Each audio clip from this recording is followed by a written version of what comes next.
नमस्कार दोस्तों, मैं आपका दोस्त प्रहलाद शर्मा। आप देख रहे हैं पिंक सिटी टाइम्स। जी हाँ दोस्तों, राजस्थान विधानसभा चुनाव का बिगुल बज चुका है और नामांकन भी भर चुके हैं सभी लोगों के। 9 तारीख को अंतिम जो फार्म उठाने की डेट है या नामांकन वापसी की तारीख है, उसके बाद में ये निश्चित हो पाएगा कि कौन कौन प्रत्याशी फाइनली रूप से मैदान में है। इसी बीच हमारे साथ मौजूद है सिविल लाइन्स विधानसभा क्षेत्र से निर्दलीय प्रत्याशी भाई रणजीत सिंह सोडाला जी। ये पहले भारतीय जनता पार्टी में कार्यकर्ता रहे हैं, 5 साल तक लगातार फील्ड में सक्रिय भी रहे हैं, तो इनसे हम बात करेंगे। सबसे पहले आपका बहुत बहुत स्वागत है रणजीत जी। रणजीत जी, जब आप सुनते हो सिविल लाइन्स विधानसभा, तो आपके मन में क्या आता है?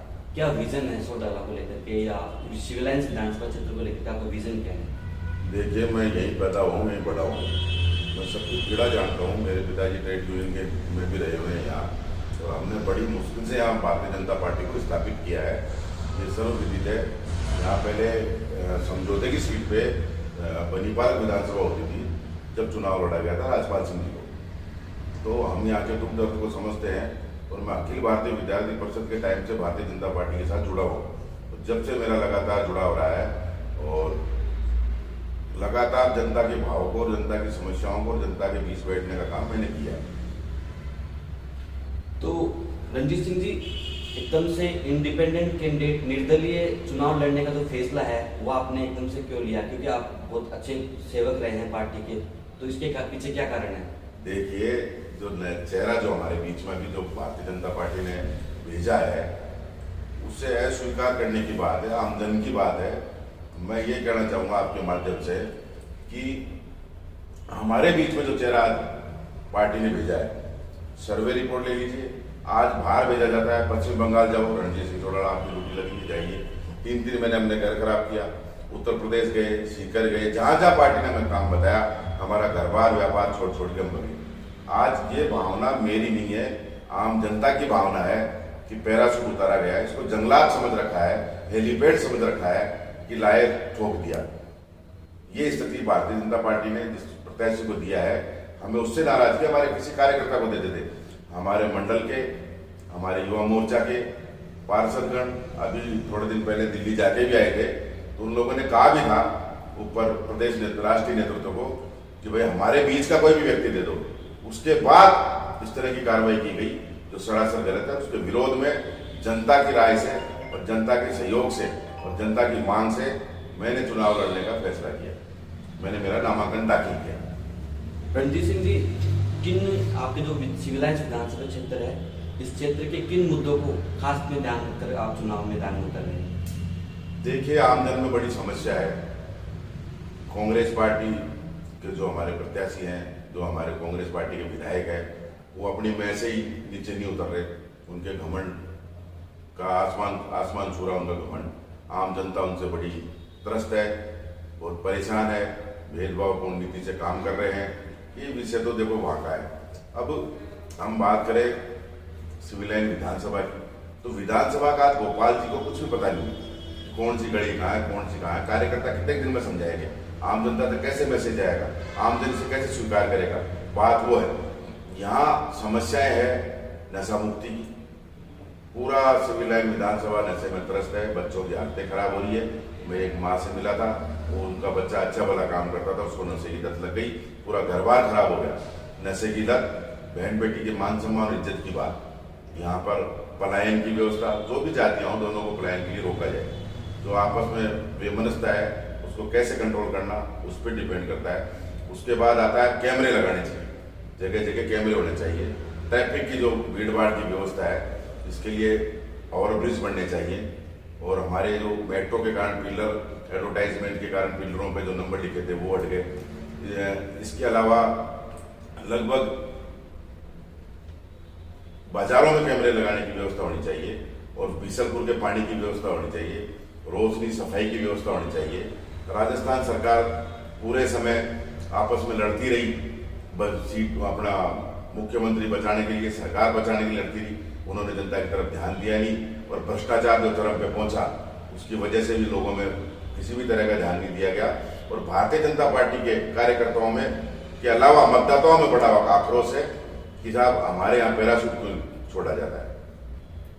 तो ये बात रही आपका जो मेन मुद्दे हैं, आपराधिक गतिविधियों को रोकना, नशे की रोकथाम, महिलाओं माता बहनों की जो रक्षा सुरक्षा का काम है। हमारे विधायक जी ने हमारे जो अभी वर्तमान जो एक्स, अब तो एक्स ही कहा जाए उनको, तो उन्होंने 50 लाख, तो मैं व्यापार मंडल अध्यक्ष भी हूँ, आपको जानकारी दूँ, न्यू साइन रोड का, वहाँ मान्य कार्यक्रम में बुलाया था भाई चलो अपने क्षेत्र का विधायक हमको बुलाना चाहिए, मान सम्मान होता है, एक प्रोटोकॉल होता है, उसके हमने बुलाया था। तो मेरे को नीचा दिखाने के लिए उन्होंने 50 लाख की घोषणा की थी कि मैं 50 लाख रुपए दूंगा कैमरे लगाने के लिए। वो एक कैमरा नहीं लगा, न कोई और हुआ। जो लोग लाए थे उनसे हम बार बार पूछते हैं, पिछलक्कू बना नहीं रहना चाहिए, आदमी को अच्छे व्यक्तित्व को चुनना चाहिए, जो आपके बीच में रहता हो, गप्पी नहीं हो, झूठ नहीं बोले, सच्चाई हो और लोकल हो, स्थानीय होगा, वो आपके दर्द को समझेगा। बाहर का आदमी क्या समझेगा आपको, वो आपको एक नैपकिन की तरह समझेगा कि हाथ पहुंचे चल दिए फेंको कचरे। तो कार्यकर्ता और वोटर इस तरह का नहीं है। जब तक विरोध दर्ज नहीं कराएंगे हमारी स्थिति खराब रहेगी। हम ये चाहते हैं भगत सिंह बने, भगत सिंह होना चाहिए, लेकिन भगत सिंह किसी न किसी को तो बनना पड़ेगा। और वो भगत सिंह मैं बन रहा हूँ मेरी जनता के लिए, मेरे मतदाताओं के लिए, जिनसे मेरा स्नेह और मेरा व्यवहार है। तो रणजीत सिंह जी, आप भगत सिंह बन रहे हो तो एजेंडा क्या है? रणजीत सिंह का एजेंडा क्या है? वो क्या हिंदुत्व एजेंडे पे या राष्ट्रवाद के एजेंडे पे, या इसके अलावा और भी कोई उनका पर्सनल एजेंडा है जिसको लेकर के चुनाव मैदान में उतर रहे हैं? देखिए, मेरा राष्ट्रवाद तो सबसे बड़ा अहम मुद्दा है। राष्ट्रवाद तो बहुत जरूरी है। जिस तरह से इजराइल में आज हो रहा है, तो हम चाहते हैं कि इजराइल की तरह हमारा हर व्यक्ति सक्षम होना चाहिए किसी भी चीज के लिए। राष्ट्रवाद देखो अहम भूमिका, हमारा देश बचेगा तो हम जिंदा रहेंगे, देश का सत्यानाश होगा तो हम जीवित नहीं रह सकते। मैं तो बात हिंदूवाद की है, तो किसी के साथ भी गलत होता है तो हमें अत्याचार का विरोध करना चाहिए। और रही बात अभी जिस तरह से मंदिरों में हुआ, महाराज को टिकट दी गई, तो मैं साथ था उनके। मैंने भूमिका ही मेरे से चालू हुई थी। वो मंदिर में सबसे पहले मैं पहुंचा जब महाराज मेरे साथ पूछे थे, ईमान धर्म से पूछ रहा, संत पुरुष है वो, मैं उनका सम्मान करता हूँ, मेरे गुरु हैं। आप उनसे पूछना कि आपके साथ रणजीत सिंह आया जब आप अंदर पूछे, हम 50 लोगों को लेकर साथ पूछेंगे। जो इस बात है उसका साथ भी देना चाहिए। गलत अन्याय का तो हमेशा विरोध करना चाहिए। चाहे भाइयों, आज भाई भी माँ बेटे, हमारे भाइयों में भी विवाद होता है, परिवारों में हक अधिकार के लिए लड़ाई लड़नी पड़ती है। तो हम तो जनता के हक अधिकार के लिए लड़ाई लड़ेंगे और हमेशा तत्पर रहेंगे। तो रणजीत सिंह जी, जैसे आप बता रहे हो कि पार्टी कार्यकर्ताओं में भी रोष है पैराशूट कैंडिडेट का, तो कोई समझाइश का प्रयास हुआ कि घर वापसी की जाए? देखो, समझाइश के लिए फोन भी आ रहे हैं, तो कुछ लोग राजनीतिक हत्या करने के लिए ये भी कह रहे हैं कि इसको लड़ने दो, ये कांग्रेस के वोट काटेगा। तो समय बताएगा मैं कांग्रेस के वोट काटूंगा या पूरे राजस्थान में कितनी सीटें छिड़काऊंगा। इससे पहले माननीय वसुंधरा जी के कार्यकाल में मैंने 16 सीटें चैलेंज के साथ कह के उपचुनाव में किसी बात को लेके सामाजिक मामला हो गया था, आनंदपाल सिंह के प्रकरण को लेके हमने चैलेंज के साथ हराया था। उसके बाद जो राजस्थान सरकार वर्तमान में गई थी कांग्रेस, हमारी बदौलत आई थी।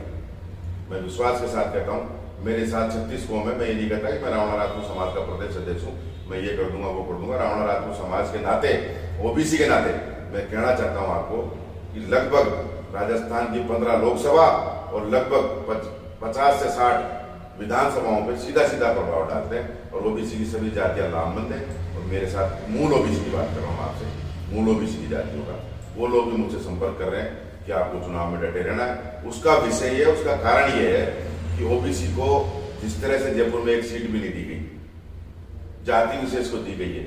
और ये सिविल लाइन विधानसभा का चुनाव भी हमारा जो भारतीय जनता पार्टी के प्रत्याशी है वो टोटल इसको जातिवाद पे ले जा रहे हैं। और ये टिकट भी जातिवाद के आधार पर दी गई है कि जाति का साहब है, तो ठप्पा थोड़ा किसी जाति का यार। मोदी जी के जाति के कितने लोग हैं साहब? मोदी जी, आप मुख्यमंत्री प्रधानमंत्री बन के बैठे हैं, मोदी जी देश के प्रधानमंत्री हैं, उनका सम्मान करते हैं, तो उनके भी तो ओबीसी, वो तो ओबीसी में आते हैं। तो ओबीसी के बारे में सोचना चाहिए। आप एक तरफ कहते हो 50% ओबीसी है, एक तरफ आप कहते हो पैराशूट नहीं उतारा जाएगा, एक तरफ आप कहते हो कि आपके हर चीज में विचार होगा, सर्वे रिपोर्ट ली जाएगी, वो ली जाएगी। परिवर्तन यात्रा की मैं बात करता हूँ साहब, परिवर्तन यात्रा राजस्थान में की तो मैं कहता नहीं, लेकिन सिविल लाइन विधानसभा और जयपुर शहर की विधानसभा अगर आप चेक करते हो तो सबसे बड़ा स्वागत मैंने किया था परिवर्तन यात्रा का। इतना अच्छा कार्यक्रम किसी ने नहीं किया होगा, सुनियोजित तरीके से काम किया था मैंने, बहुत अच्छा प्रोग्राम किया। भारतीय जनता पार्टी के लिए समर्पित कार्यकर्ता था और कार्यकर्ता रहूंगा अगर मेरा जहाँ तक बस चलेगा। अगर पार्टी मेरे को सम्मान देती है तो में सम्मान के भूखे हम तो। और बात यह है, अगर पैराशूट उतारोगे तो उसका विरोध तो हमें करना ही पड़ेगा। आप जनता की आवाज़ है, हम जनता की आवाज़ बने, आम जनता के लिए लड़ रहे हैं और लड़ते रहेंगे। तो रणजीत सिंह चौटाला के पास चुनौतियां क्या है? किन चुनौतियों का सामना आपको लगता है कि संभावित चुनौतियां मेरे लिए हो सकती है इस चुनाव में? देखो, इस चुनाव में बीजेपी और कांग्रेस दोनों ही मेरे लिए चुनौती बनती है। भारतीय जनता पार्टी का प्रत्याशी तो उतारा हुआ पैराशूट है, पार्षदों को जिताया था। अब वो कहते साहब हम हमारी ये पार्षद हमारे जो गणित कहते हैं साहब पार्षद हमारे समाज के हैं, तो यार आप टिकट दोगे, उनको जिताना हमारा फर्ज बनता है। हमने घर बैठे पार्षद जिताया है, एक पार्षद है उसको तो मैंने घर बैठे जिताया है, जगत को पता है। आज स्थितियां देखनी चाहिए, पर्सनल व्यक्ति का क्या व्यवहार है। आज मन की बात होती है, बीजेपी कार्यालय में हमें जिम्मेदारी दी जाती है, पूरा हॉल भर दिया जाता है। तो ये सब चीजें ध्यान में लेकर, समस्या तो दोनों पार्टियों से ही है। कांग्रेस से लोग नाराज है, इधर पैराशूट उतार दिया उससे लोगों में नाराजगी है। तो लोगों की नाराजगी कैसे दूर होगी? एक बढ़िया अच्छा आदमी हो, स्थानीय आदमी हो, आपका मुद्दा स्थानीय होता है। स्थानीय व्यक्ति जब तक आपका साथ नहीं देगा, स्थानीय व्यक्ति आपकी सेवा कर पाएगा। कौन से घर में क्या स्थिति है, किस परिवार की क्या स्थिति है, इसकी क्या समस्या है, मोहल्ले वार्ड में क्या समस्या है, उसका मुखिया कौन है, किसके प्रभाव से क्या काम होगा, कौन जातिगत नेता है। आज ये चीज गोपाल जी के लिए बिल्कुल शून्य है। और जो पार्टी के पदाधिकारी हैं वो बेमन से काम कर रहे हैं। जो पार्टी पे थोपा गया व्यक्ति है, उनको डर है कि हमें पार्टी से निकाल देंगे, या हमारे पद छिन जाएंगे, या हमारा प्रमोशन नहीं होगा। तो ये चीजें मद्देनजर रखते हुए सबका मेरे साथ है। सब लोग अंदर खाते मेरी मदद भी कर रहे हैं। कई लोगों के मेरे पास फोन भी आए कि हम चाहे जो करना पड़े हम आपके साथ। तो ये बंटवारा हो गया पार्टी में, भारतीय जनता पार्टी की स्थिति है। तो देखो, सच्चाई के साथ रहेगा ना, ईमान धर्म से रहेगा इंसान, अपने भगवान को, ईश्वर को साक्षी मानकर अगर बात करते हैं, तो मैं यही कहता हूँ कि भारतीय जनता पार्टी का प्रत्याशी मुझे मानना चाहिए, आम जनता को। और मेरे जो भारतीय जनता पार्टी के जितने भी हमारे कार्यकर्ता हैं सिविल लाइन विधानसभा के, उनकी तरफ से प्रत्याशी मैं होना चाहिए। रणजीत सिंह चौटाला को उनको प्रत्याशी मानना चाहिए, मेरे साथ आना चाहिए। जातिवाद खत्म कर दो, जातिवाद के कारण देश का सत्यानाश हो रहा है, मेरा यही कहना है। तो रणजीत सिंह जी, अपन एक कॉमन बात करें पूरे राजस्थान में, जैसे आपने बताया कि कहीं पे पैराशूट उम्मीदवार उतारा गया है, कहीं पे कार्यकर्ताओं को ध्यान में नहीं रखा गया। दोनों पार्टियों में, I am not talking about BJP only, it's about Congress too, कि कांग्रेस और बीजेपी दोनों पार्टियों में ही कहीं ना कहीं बगावत का दौर शुरू हुआ है। तो 50 के करीब निर्दलीय उम्मीदवार मैदान में है। तो आपको क्या लगता है, क्योंकि आप भी एक निर्दलीय उम्मीदवार हो, आपको क्या लगता है कि निर्दलीय जो है उनका समीकरण बिगाड़ेंगे या गणित को बिगाड़ने की कोशिश करेंगे, या कहीं ना कहीं एक तीसरा मोर्चा खड़ा होने की कोशिश करेंगे? देखो, बागी की स्थिति है। मैं निर्दलीय नहीं हूँ, मैं आज भी कह रहा हूँ मैं निर्दलीय नहीं हूँ, मैं बागी हूँ। पार्टी ने जिसको उतारा उसके लिए बागी हूँ, मैं पार्टी का बागी नहीं हूँ। भारतीय जनता पार्टी का सम्मान करता हूँ। कोर कमेटी, केंद्रीय कमेटी ने सीएससी की बिना परमिशन के ये डिसाइड करा इन्होंने, या निचले स्तर पर। अब क्या व्यवस्था हुई है, माननीय गोपाल जी पत्रकार है, क्या बात है क्या नहीं है, हर आदमी समझदार है, समझता है। इसको बाहरी कैंडिडेट को उतारने का कारण क्या था? हम में से लोकल में किसी को दे देते, हम तो कहते हमारे किसी मंडल देश को, वार्ड देश को दे देते, हम उसके साथ हो जाते। देना तो हम में से चाहिए था ना, ये थोड़ा कि भाई बाहर से लाए ठोक दिया। ये दादागिरी नहीं होनी चाहिए। हमारे मुखिया को ध्यान देना चाहिए, परिवार मुखिया है तो उनको सोचना चाहिए। और जो फैसला लेने वाले लोग थे उनको तो सोचना ही चाहिए था कि कम से कम हम सोच के चलें, क्यों किसी की हत्या करते हैं, क्यों किसी की राजनीतिक हत्याएं होती है। मेरी भी हुई, गोपाल जी की भी होगी, निश्चित मान के चलिए ये हालात होंगे। सामने एमपी चुनाव आ रहे, हम चाहते हैं 100% राजस्थान का रिजल्ट मोदी जी के पक्ष में जाए, हमारी सरकार बने केंद्र में, उनकी रीति नीति हम सम्मान करते हैं। लेकिन जो निचले स्तर के नेता है, छुट भैया, जो अपनी वर्चस्व के लिए सीएम की लड़ाई की, मैं मुख्यमंत्री बनूंगा, इसको टिकट काटो, तू मेरे को वोट देगा, तू मेरे को देगा, ये गणित चल रही था। इसलिए हमारी टिकट काटी गई, हम उसके शिकार हुए, कुछ जातिवाद के शिकार हुए। हमारी जाति ऐसी थी जिस जाति को दहेज में दिया जाता था, तो लोग हमें पास में बिठाना पसंद नहीं करते, ईर्ष्या करते हैं कि आगे नहीं बढ़े। तो कई कारण है, विषय कई होते हैं। लेकिन मैं यहाँ सिविल लाइन विधानसभा की बात करें तो ये कहना चाहता हूँ कि यहाँ के ओबीसी, ST SC लगभग लामबंद हो चुका है कि हम आपकी दफे पैराशूट को वापस भेजेंगे। जब आप लड़ाई लड़ रहे हो तो पूरी लड़नी चाहिए, या तो छोड़ दो। तो मेरा तो यही निवेदन है, भारतीय जनता पार्टी के बागी उम्मीदवार हैं और ये समीकरण निश्चित तौर पर बिगड़ रहे हैं। हमारे भी लोगों से सूचना आती है, राजस्थान का मैं प्रदेश अध्यक्ष हूँ, मुझे भी सूचना लगती है कि हालात क्या हो रहे हैं। तो गलत चीज है, उसका विरोध करना चाहिए, अड़ामेंट नहीं होना चाहिए किसी के लिए। परिवार है हमारा, भारतीय जनता पार्टी हमारा परिवार है, उनको सोचना चाहिए कि आज मेरे किसी को मैंने संतुष्ट नहीं किया तो उसको संतुष्ट करना चाहिए, क्यों बिगड़ी हालात, इन पे भी एक एनालिसिस होना चाहिए। पर किसकी वजह से बिगड़ी ये भी एनालिसिस होना चाहिए। थोपे गए लोग हमेशा ये नहीं चलता है साहब, विरोध होता है। तो रणजीत सिंह जी, आपने बड़े बेबाकी से अपने सभी प्रश्नों का उत्तर देने की कोशिश की और अब अंतिम प्रश्न आपसे कि आप जो सिविलाइज विधानसभा क्षेत्र के मतदाता है या यहाँ की जो जनता है, आपके कार्यकर्ता हैं, चाहे वो बीजेपी के हों या आप बागी हो, क्योंकि आपने खुद ने कहा है कि आप सिर्फ पार्टी के तो वफादार है, लेकिन आप उस कार्य को जो उम्मीदवार है उसके लिए आप बागी हो, तो आप क्या संदेश देना चाहोगे? देखिए, मैं उम्मीदवार का विरोध कर रहा हूँ। विरोध करने की हिम्मत जुटाना बहुत बड़ी बात होती है और हर जोर जुर्म की टक्कर में संघर्ष हमारा नारा है, तो संघर्ष करना सीखना चाहिए। जोर जुर्म, मैंने भगत सिंह जी वाली बात अभी आपको बताई कि भगत सिंह बढ़ना पड़ता है साहब, मेरे पड़ोस में पैदा हो वो नहीं चलेगा।